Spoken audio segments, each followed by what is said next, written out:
बिस्मिल्लाहिर्रहमानिर्रहीम। अस्सलाम वालेकुम।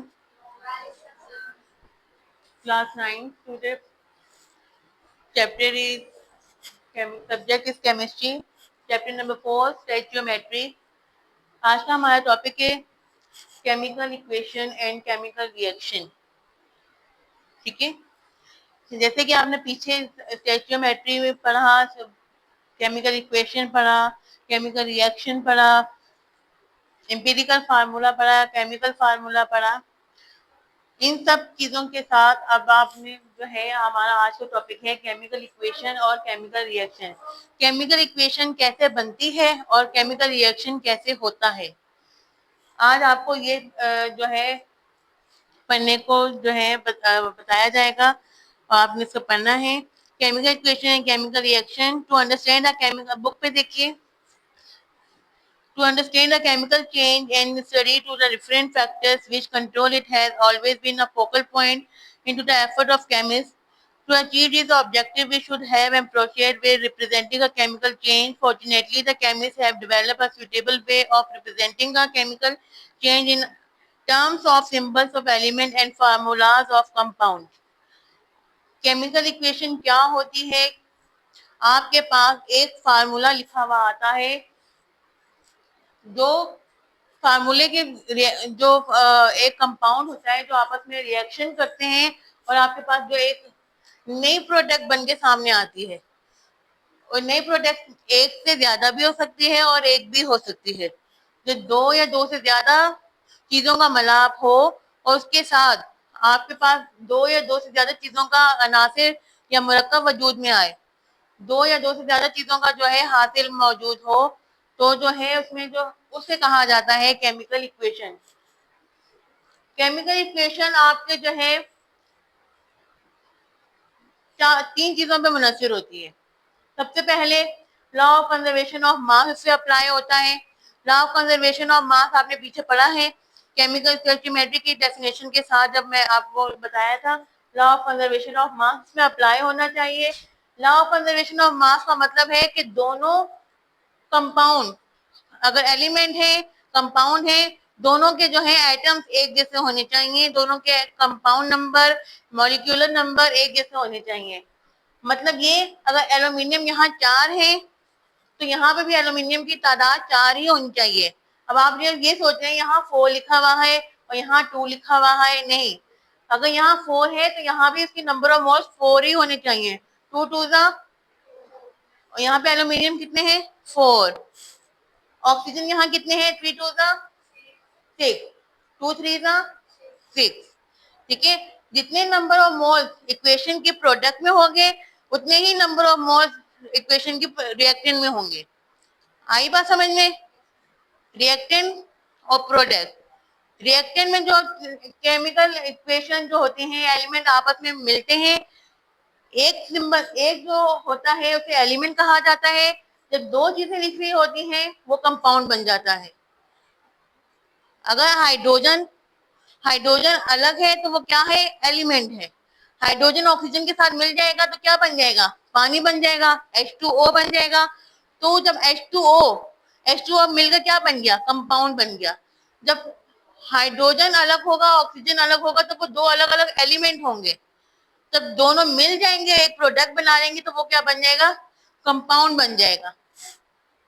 नंबर ऑफ एटम सेम, इनके नंबर ऑफ एटम सेम होने चाहिए।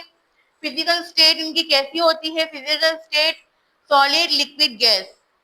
सॉलिड लिक्विड गैस कैसे, अगर आपके पास एल्यूमिनियम सॉलिड स्टेट में है तो आप लिखेंगे वहां पे सॉलिड। ऑक्सीजन आपके पास किस फॉर्म में है, गैस फॉर्म में है, गैस में लिखेंगे। आपके पास इन दोनों को मिलाने के बाद जो फिजिकल स्टेट आ रही है, फिजिकल स्टेट आपने लिखनी है, वो आपने शो करनी है। आपके पास H2SO4 किस फॉर्म में आया है, आपके पास ZnSO4 किस फॉर्म में आया है, हाइड्रोजन आपके पास किस चीज में है, आपको वहां उसकी फिजिकल स्टेट बतानी है। सॉलिड में है, लिक्विड में है, गैस में है। फिजिकल स्टेट लिखनी लाजमी तो नहीं होती, लेकिन जहां पूछी जाती है वहां लिखनी लाजमी होती है। फिर अगर आपसे क्वेश्चन में बोला जाए फिजिकल स्टेट आपने लाजमी देनी है तो आपने फिजिकल स्टेट लिखनी है। ठीक है।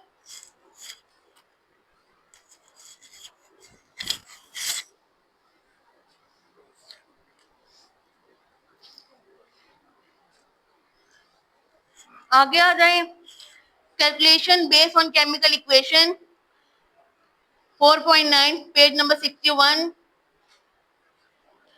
A complete and balanced chemical equation tell us the mole ratio or molar mass ratio between the reactant and product। अभी मैंने आपको बताया कि नंबर ऑफ मोल्स की तादाद, अगर आपके पास कैल्शियम नीचे देखें इधर इक्वेशन में CaCO3 प्लस 2HCl, आगे जाके कैल्शियम अगर इधर 1 है तो उधर भी 1 है, अगर कार्बोनेट उधर 3 है, ऑक्सीजन इधर भी 3 है।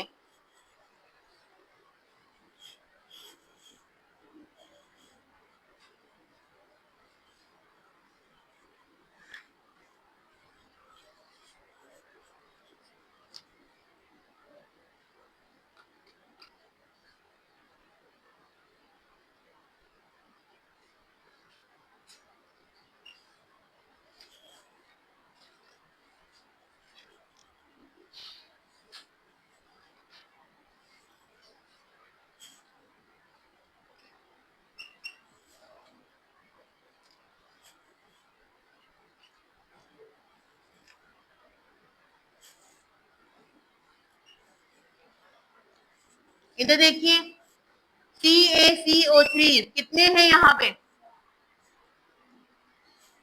CaCO3 कैल्शियम यहाँ कितने हैं 1, यहाँ कितने हैं, जब प्लस माइनस ये प्लस इस माइनस के साथ जाके रिएक्शन करेगा और ये माइनस इस प्लस के साथ जाके जब रिएक्शन करेगा, CaCl के साथ रिएक्शन किया, CaCl2 बन गया।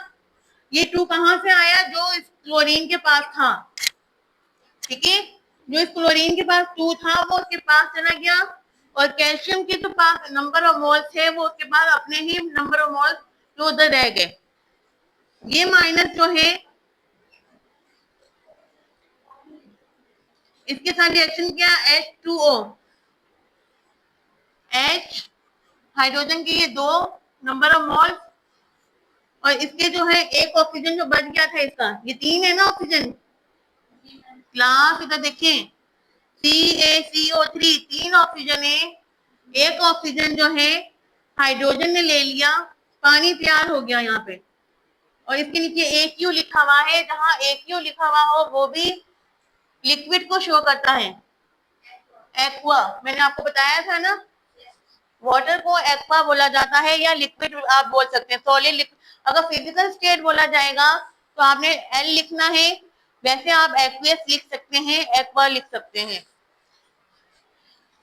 अब यहाँ आ जाए, ऑक्सीजन के ऊपर बात हो रही थी, ऑक्सीजन के यहाँ पे 3 है, और वहां किस तरीके से डिवाइड होंगे, क्योंकि यहाँ पे जो है माइनस चार्ज की वजह से ऑक्सीजन ने कार्बन को आजाद कर दिया, कार्बन ने जो है ऑक्सीजन को लेने के साथ साथ एक ऑक्सीजन जो है किसको दिया है, हाइड्रोजन को दिया है, ठीक है।